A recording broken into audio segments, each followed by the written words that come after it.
Press the subscribe button and hit the bell icon. You can never miss technical Urdu videos. अस्सलामुअलैकुम, technical Urdu में खुश आमदीद।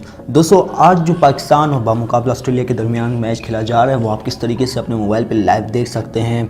तो उसके लिए आपने करना कुछ इस तरह है कि आपने अपना वाईफाई या डेटा कनेक्शन ऑन कर लेना है। ऑन करने के बाद यूट्यूब पे चले जाना है।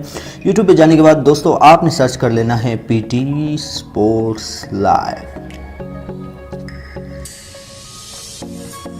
ये सर्च करने के बाद दोस्तों यहाँ पे आपके पास ऊपर आ जाएगा। तो आप है अभी पाकिस्तान वर्सेस ऑस्ट्रेलिया शुरू होने ही वाला है। यहाँ पे देखिए लाइव आ चुका है। आप यहाँ पे लाइव देख सकते हैं पाकिस्तान बामुकाबला ऑस्ट्रेलिया ट्राई सीरीज़। ये देखिए बिल्कुल लाइव आ रहा है। तो दोस्तों ये थी आज की एक छोटी सी वीडियो।